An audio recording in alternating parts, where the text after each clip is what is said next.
नमस्कार। हिंदी कक्षा में आपका हार्दिक स्वागत और अभिनंदन है। आज हम पढ़ेंगे 9वीं कक्षा की कृतिका पुस्तक के काव्यखंड से एक बहुत ही महत्वपूर्ण कविता कैदी और कोकिला, जिसके कवि हैं माखनलाल चतुर्वेदी। कविता प्रारंभ करने से पूर्व हम कवि के बारे में जान लेते हैं।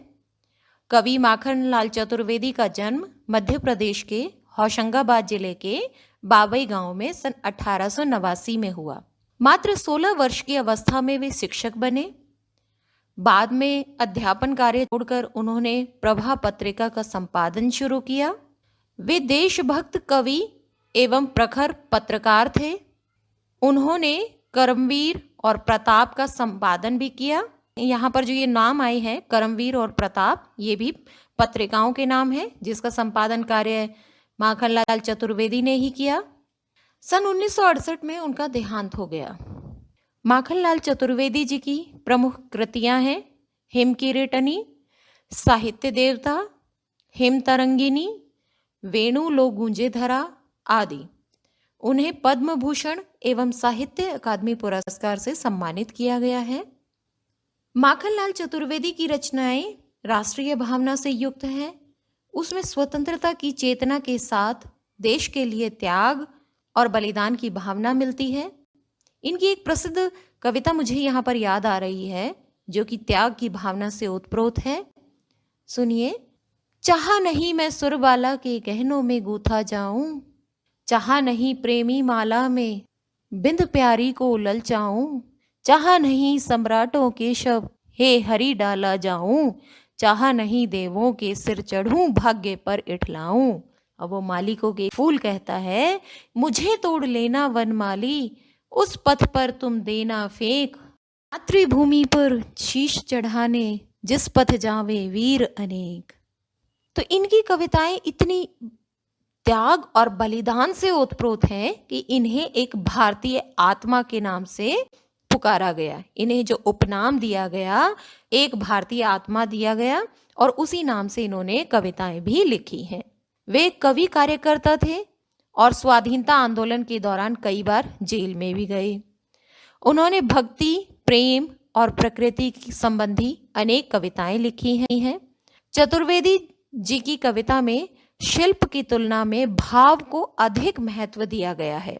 उन्होंने परंपरागत छंदबद्धता एवं तत्सम शब्दावली के स्थान पर बोलचाल की भाषा के साथ साथ उर्दू, फारसी के शब्दों का भी प्रयोग किया है। कविता प्रारंभ करने से पूर्व हम कविता को जान लेते हैं।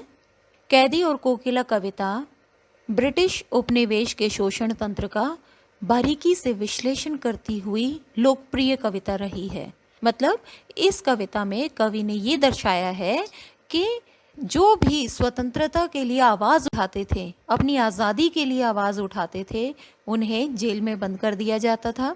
कवि भी यहाँ पर असहयोग आंदोलन के भागीदार रहे, इसलिए उन्हें भी जेल में बंद कर दिया गया, और जेल में रहते हुए ही कवि ने इस कविता की रचना की है। तो इसमें कविता में वो दर्शाते हैं कि भारतीय कैदियों के प्रति किस प्रकार का दुर्व्यवहार किया जाता था, उन्हें कितनी यातनाएं दी जाती थी। यह कविता भारतीय स्वाधीनता सेनानियों के साथ जेल में किए गए दुर्व्यवहार और यातनाओं का मार्मिक साक्ष्य प्रस्तुत करती है। कवि भी जेल में अकेले हैं, पास हैं, तो वहां पर ऐसी कोठरियां हैं कि सभी को अलग अलग रखा जाता है। कोई भी एक कैदी दूसरे कैदी से मिल नहीं सकता। तो उन्हें एक झरोखे से सामने पेड़ पर बैठी हुई एक कोयल नजर आती है, तो उसी कोयल से ही अपने मन का दुख, असंतोष और ब्रिटिश शासन के प्रति अपने आक्रोश को व्यक्त करते हुए कहते हैं कि हे कोयल, यह समय मधुर गीत गाने का नहीं बल्कि मुक्ति का गीत सुनाने का है, आजादी का गीत गाने का ये समय है। क्योंकि कवि को यहाँ पर लगता है कि कोयल भी संसार को एक कारागार के रूप में देखने लगी है, इसीलिए वो आधी रात के समय चीख उठती है। तो इस कविता में यहाँ पर इन चित्रों के माध्यम से ही देखिए कि उन्हें किस प्रकार से जंजीरों में बांध कर रखा जाता था, बेड़ियों में जकड़ कर रखा जाता था, उन्हें इतनी यातनाएं दी जाती थी, प्रताड़ित किया जाता था, उनसे कोल्हू के बैल की भांति कार्य करवाया जाता था और हर संभव प्रयास वो करते थे ताकि ये भारतीय, ये जो अपनी आज़ादी के लिए आवाज़ उठाने वाले जो कैदी हैं, इनकी आवाज़ को बंद कर दिया जाए, ताकि इनको देखकर, इनकी यातनाओं को सुनकर, ताकि कोई भी आज़ादी के लिए अपनी आवाज़ ना उठा सके। अब हम कविता प्रारंभ करते हैं। कविता की सप्रसंग व्याख्या शुरू करते हैं। प्रसंग क्या लिखेंगे कि प्रस्तुत कविता हमारी हिंदी की पाठ्य पुस्तक क्षितिज भाग 1 में से कैदी और कोकिला शीर्षक से ली गई है। इसके कवि श्री माखनलाल चतुर्वेदी हैं। प्रस्तुत कविता में उन्होंने कोयल के माध्यम से अपने विचारों को प्रकट किया है। तो अब हम इसका सरलार्थ देखते हैं। कवि कहते हैं, कोयल को संबोधित करते हुए कहते हैं, क्या गाती हो, क्यों रह जाती हो, कोकिल बोलो तो, क्या लाती हो, संदेश का है, कोकिल बोलो तो यहाँ पर कवि कोयल से प्रश्न करते हैं कि तुम क्या गा रही हो और गाते गाते बीच में चुप क्यों हो जाती हो, कोयल जरा बोलो तो, तुम क्या कहना चाहती हो, किसका संदेशा लाई हो, कोयल बताओ तो, कि तुम इस पूरे संसार को एक कारागार के रूप में देख रही हो और तुम भी आज़ादी के लिए आवाज़ उठा रही हो। तो कवि कहते हैं कि तुम किसका संदेशा लाई हो, किसे संदेश देना चाहती हो, कोयल बोलो तो। अब कवि यहाँ पर स्वयं के बारे में बता रहे हैं। कवि क्या कहते हैं, ऊंची काली दीवारों के घेरे में, डाकू चोरों बटमारों के डेरे में। तो कवि यहाँ पर आज़ादी के लिए आवाज़ उठाने वाले लोगों में से हैं। तो कवि भी चाहते हैं कि उन्हें सामाजिक गतिविधियों में लीन, जो बुरे कर्म करते हैं उनसे दूर रखा जाए, लेकिन वो उन्हीं में ही उनको शामिल कर देते हैं। कवि को ऐसी एक कोठरी में बंद किया गया है जिसकी ऊंची ऊंची काली दीवारें हैं। उस घेरे में उन्हें बंद कर दिया गया है जहाँ पर चोर भी हैं, डाकू भी हैं और बटमार मतलब दूसरों का धन छीनने वाले भी हैं। ऐसे लोगों के बीच में ही कवि को भी रखा गया है, कवि को भी उनके साथ ही जेल में बंद किया गया है। तो यहाँ पर यातनाओं का जिक्र करते हैं। जैसा पिछले चित्र में मैंने आपको दिखाया कि उन्हें जंजीरों में बांध कर रखा जाता था, कोड़ों से उनकी पिटाई की जाती थी और जीने को देते ना तो इतना खाना भी नहीं देते कि उनके जीवन के लिए जितना आवश्यक हो, भर पेट खाना भी उन्हें नसीब नहीं होता था। और इतना भी नहीं उन्हें भूखा रखा जाता था कि वे मर जाते, कि उन्हें तड़पाया जाता था। ना तो जीने देते थे और ना ही मरने देते थे। उनके जीवन पर दिन रात कड़ा पहरा लगाया जाता था। कवि कहते हैं, ये कैसा शासन है, ये कैसी राजनीति है इन लोगों की, ब्रिटिश शासन की कैसी राजनीति है। यह तम का प्रभाव गहरा है या फिर अंधकार इतना छा गया है कि किसी को कुछ उचित सूझता ही नहीं है। निराश कर चला रात भी काली, हेमकर मतलब चंद्रमा। तो कवि कहते हैं कि चंद्रमा भी जो रात को रोशनी फैलाता है, रात को उजियारा करता है, वो चंद्रमा भी लोगों को निराश करके चला गया है। ये रात भी काली हो गई है, अर्थात किसी को भी कुछ नहीं सूझ रहा है कि आज़ादी प्राप्त करने के लिए हम क्या करें। इस समय काली माँ मई जगी क्यों आली, आली मतलब सखी। कवि कहते हैं कि हे सखी, इस काली माँ मई रात में तुम क्यों जाग रही हो, क्यों हुक पड़ी वेदना बोझ वाली सी कोकिल बोलो तो, कि हे कोयल तुम बोलो तो सही, तुम्हारे मन पर ऐसा कौन सा बोझ है जिस बोझ के तले तुम दबी जा रही हो। ऐसी कौन सी पीड़ा तुम्हारे हृदय में छुपी हुई है जिसे तुम उजागर करना चाहती हो। कोयल बोलो तो, क्या लूटा, किसी ने तुम्हारा कुछ लूट लिया है, किसी ने तुम्हारी कुछ धन संपत्ति लूट ली है जो तुम इतनी परेशान हो, इतनी वेदना के बोझ के तले दबी हुई हो। कोयल जरा बोलो तो। कवि कहते हैं कि कोयल को तो मृदुल स्वभाव की रखवाली करने वाला माना गया है। जैसा कहा यहाँ पर कवि ने कविता में, मृदुल वैभव की रखवाली सी, कि हे कोयल, तुम तो कोमल स्वभाव की रखवाली करने वाली हो। यदि किसी की आवाज़ की तुलना की जाती है तो कहा जाता है कि तुम्हारी आवाज़ तो कोयल की जैसी मीठी है। तो उसको जब उपनाम दिया जाता है तो वो कोयल का दिया जाता है। वाणी को कोयल के जैसे मिठास के रूप में बताया जाता है। लेकिन तभी कहते हैं कि हे कोयल, तुम तो कोमल स्वभाव की रखवाली करने वाली हो, तो फिर इस समय तुम ऐसी बावली क्यों हो गई हो? इस समय आधी रात को इस प्रकार से क्यों चीख रही हो? कोकिल बोलो तो। अब कवि अपने ही हिसाब से अनुमान लगा रहे हैं कि कोयल आधी रात के समय क्यों चीख रही होगी। तो कहते हैं किसी दावानल की ज्वालाएं हैं दिखी। कोकिल बोलो तो। दावानल क्या होता है? जंगल में उठने वाली आग। इन चित्रों में देखिए कि यहाँ पर रूखे सूखे पत्ते आपस में टकराते हैं तो एक दूसरे से लगते हुए वो आग दूर दूर तक फैल जाती है, तो उसे दावानल बोला जाता है, मतलब जंगल में लगने वाली आग। तो कोयल को बोलते हैं कि क्या तुमने जंगल में उठने वाली लपटों को देख लिया है, ताकि उसे बुझाने के लिए तुम लोगों को चीख चीख कर पुकार रही हो? कि क्या किसी दावानल की तुमने ज्वालाएं देख ली है? कोयल बोलो तो। आगे कवि कोयल को संबोधित करते हुए कहती हैं, क्या देख न सकती जंजीरों का गहना, हथकड़ियां क्यों, यह है ब्रिटिश राज का गहना। कहती हैं कि क्या तुम मेरे हाथों में इन जंजीरों को और मेरे पैरों की इन बेड़ियों को देखकर ही चीख रही हो? कि क्या तुम्हें ये बेड़ियां परेशान कर रही हैं? ये जो हथकड़ियाँ मेरे हाथों में लगाई हुई है, जो मेरे पैरों में ये बेड़ियाँ डाली गई हैं, मैं इन्हें बंधन क्यों कहूँ? मैं तो अपने देश को आज़ाद कराने के लिए तत्पर हूँ।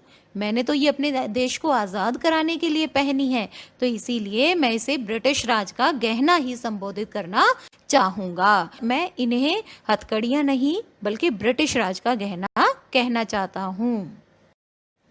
आगे कवि कहते हैं, कोहलू का चरक चूं जीवन की तान, गिट्टी पर उंगलियों ने लिखे गान। तो यहाँ पर देखिए एक कोल्हू का चित्र है और इस चित्र में गन्ने का जूस निकालकर गुड़ बनाया जाता था, सरसों डालकर इसमें उसका तेल निकाला जाता था और इस बैल को बांधकर, यहाँ पर ये देखिए इस चित्र में ये बैल बंधा हुआ है और ये ऐसे गोल गोल घूमता है। तो गोल गोल घूमने के बाद इसमें सरसों में से तेल निकाला जाता है, तो ये होता है कोल्हू। तो यहाँ पर कहते हैं कि जब जेल में कैदियों को बंद किया जाता है, दाहिने के इस चित्र में जब कैदियों को इसमें यहाँ पर बंद किया जाता है तो उसमें बैल के स्थान पर कैदियों को रखा जाता है और उनसे कोल्हू के बैल की भांति काम करवाया जाता था। अगर वो काम करने के लिए मना करते थे तो उनकी कोड़ों से बहुत ज़्यादा पिटाई करते थे। लेकिन कवि यहाँ पर कहते हैं कि उनसे कोल्हू के बैल की तरह काम कराया जाता है तो उनमें उसे कोई परेशानी नहीं है। क्यों नहीं है? क्योंकि ये काम तो अपने देश को आज़ाद कराने के लिए कर रहे हैं। वो कहते हैं कि यदि मैं अपने जीवन का थोड़ा बहुत हिस्सा भी इस कार्य के लिए लगा दूं तो मेरा जीवन अमर हो जाएगा। तो कोल्हू के चरकचूं की जो आवाज़ है वो मेरे जीवन की तान है, मेरे जीवन का गीत है। और गिट्टी पर उंगलियों ने लिखे गान। और यहाँ पर जब कैदियों से पत्थर तुड़वाए जाते थे तो उनके जो अंगुलियां हैं उस पर छाले पड़ जाते थे, उनके हाथों में छाले पड़ जाते थे। तो कहते हैं कि गिट्टी पर उंगलियों ने लिखे तान, मेरी उंगलियां जो है ये जीवन का गीत लिखती हैं। जब कैदियों से पत्थर तुड़वाते हैं वो, यहाँ पर ब्रिटिश शासन जब मुझसे पत्थर तुड़वाता है तो वो मेरे लिए जीवन का गान बन जाती है और जो कोल्हू के चरकचूं की जो आवाज़ है वो मेरे जीवन की तान बन जाती है। तो कवि कहते हैं कि ब्रिटिश शासन ये सोचता है कि इन लोगों से इस प्रकार से कार्य करवाने पर ये हार जाएंगे और आज़ादी के लिए आवाज़ नहीं उठा पाएंगे। लेकिन इसके विपरीत हम तो इसे अपने जीवन की गाना मानते हैं। हम तो अपने लिए, हमारी उंगलियां ही इन पर जीवन का गीत लिखती हैं और कोल्हू के चरकचूं की आवाज़ हमारे जीवन की तान बन जाती है। और आगे कवि जेल में दी गई यातनाओं का जिक्र करते हैं कि कैदियों से किस प्रकार से काम करवाए जाते हैं। पीछे वाले चित्र में हमने देखा कि उनसे कोल्हू के बैल की भांति काम करवाया जाता था, उनसे पत्थर तुड़वाए जाते थे। और यहाँ पर देखिए इस चित्र में एक कुआं है, कुएं में एक पात्र डाला गया है जिसमें से पानी बाहर खींचा जाता है। कि बाएं चित्र में आप देखिए कि जिसमें से पशु को बांध दिया जाता है और जैसे जैसे वो पशु आगे जाता है वो पानी कुएं में से ऊपर आता है और जिसको बाद में पानी को इस्तेमाल किया जाता है। लेकिन दाहिनी तरफ वाले चित्र में देखिए कि यहाँ पर क्या है, एक डंडा आपको दिखाई दे रहा है। तो वहां पर उस डंडे के सहारे उसको पेट पर लगाकर कैदी आगे चलते थे और जैसे जैसे वो आगे जाते थे कुएं में से पात्र में पानी भरकर वो पर आता जाता था। तो कैदियों से इसी प्रकार से कुएं से पानी खिंचवाया जाता था। तो कवि ने क्या लिखा है, हूँ मोट खींचता पेट पर लगा जुआ। मोट क्या है, ये पानी निकालना, कुएं में से पानी निकालना ही मोट कहलाता है। और पेट पर जुआ, जैसे पशुओं के कंधे पर जो डंडी रखी जाती है उसको कपड़े से लपेट कर ताकि उनके शरीर पर ना हो।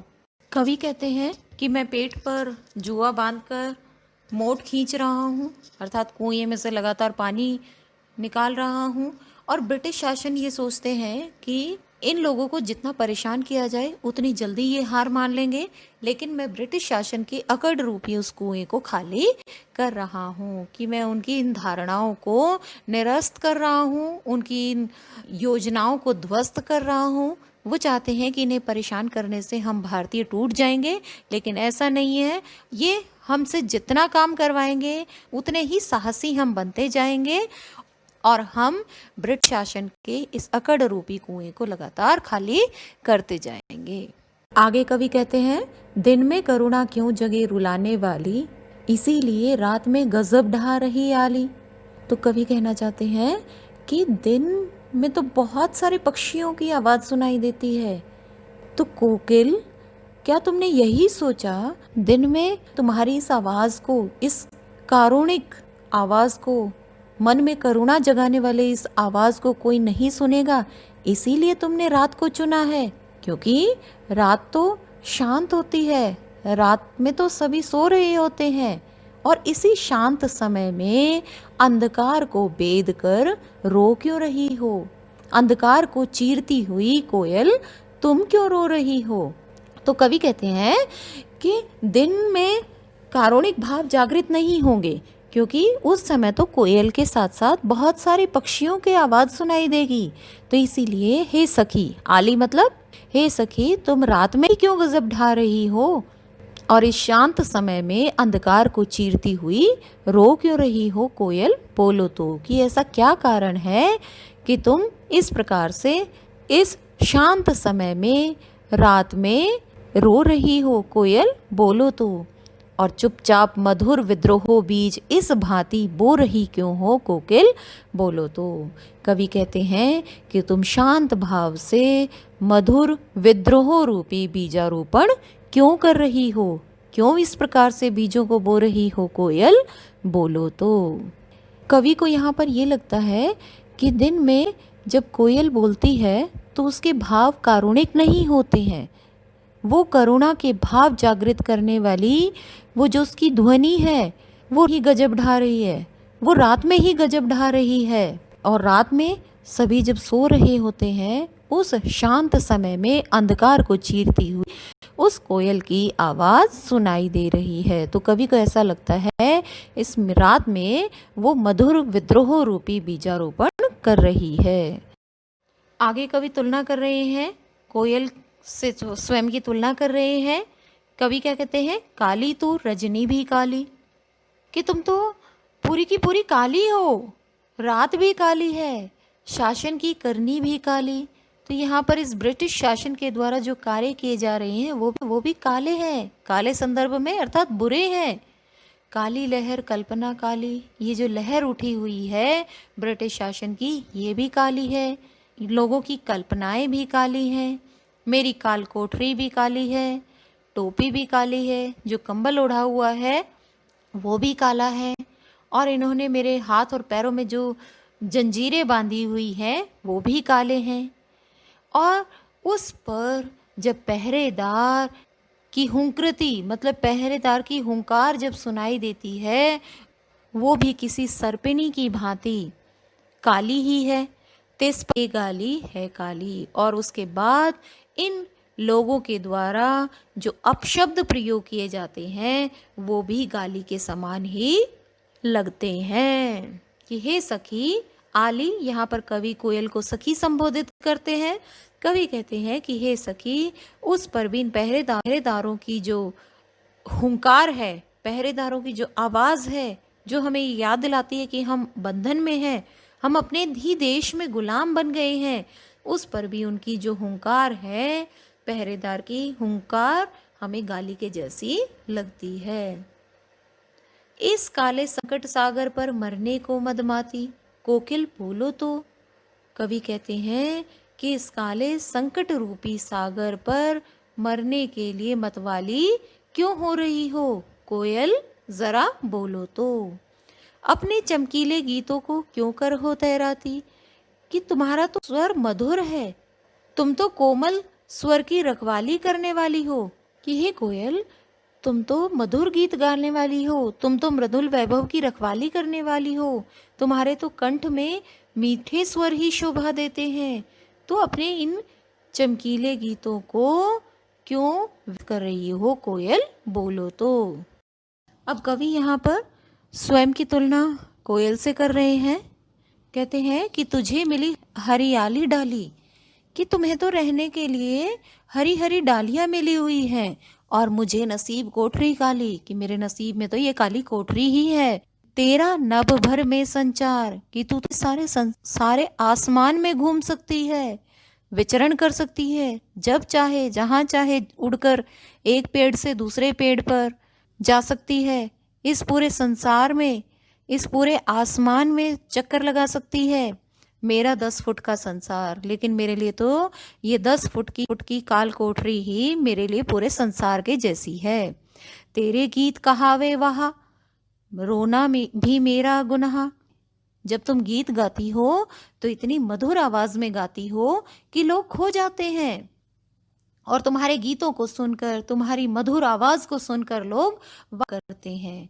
और मेरा रोना भी गुनाह, और यदि मैं रोऊं भी इस काल कोठरी के अंदर रहकर, इस 10 फुट की इस काल कोठरी में रहकर यदि मैं रोता हूँ तो वो भी मेरा गुनाह माना जाता है, रोने पर भी मुझे सजा दी जाती है।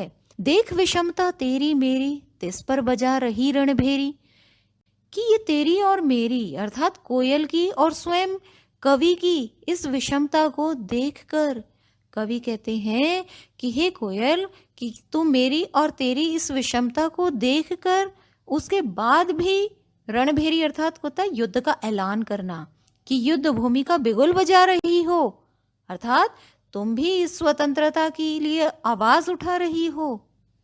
कवि कहते हैं कि हे कोयल, तेरी और मेरी स्थिति में विषमता है, अर्थात मेरे पास जो मैंने ऊपर जिक्र किया है, मेरे पास तो काल कोठरी है, मेरा तो 10 फुट का संसार है, लेकिन तुझे तो विचरण करने के पूर्ण आकाश मिला हुआ है। इतनी विषमता होने के बावजूद भी तुम युद्ध का बिगुल बजा रही हो, युद्ध के लिए पुकार रही हो।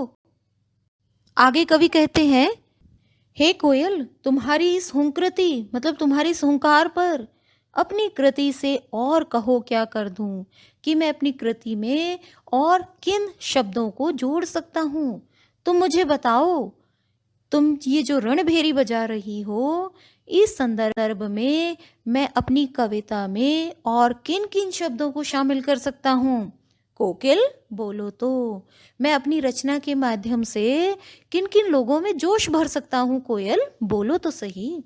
मोहन के व्रत पर प्राणों का आसव किस में भर दूं। मोहन, मोहन किसके लिए प्रयोग किया यहाँ पर, मोहनदास करमचंद गांधी, महात्मा गांधी जी के लिए शब्द का प्रयोग किया गया है। और उन्होंने व्रत क्या लिया है, संसार को आजाद कराने का, इस संसार को अहिंसा के मार्ग पर चलते हुए आजादी दिलाने का। कहते हैं कवि कि उस मोहन के व्रत पर मोहनदास करमचंद गांधी, महात्मा गांधी जी ने जो निश्चय किया है, जो दृढ़ निश्चय किया है भारत को आजाद कराने का, उसमें प्राणों का आसव किसमें भर दूं, अर्थात आसव, आसव का मतलब होता है अमृत, कि प्राणों का अमृत किसमें भर दूं। मैं ऐसी कौन सी रचना रच डालूं कि जिससे लोग आज़ादी के इस आंदोलन में भाग लेने के लिए उत्साहित हों और अपने प्राणों का बलिदान तक वो देकर अमर हो जाएं। प्राणों का आसव किसमें भर दूं, यानी कि प्राणों का अमृत किसमें भर दूं, जिस अमृत को पीकर वे अजर अमर हो जाएं। हे कोयल बोलो तो सही, मैं अपनी इस रचना के माध्यम से और क्या कर सकता हूँ। यहीं पर हमारी कविता समाप्त होती है।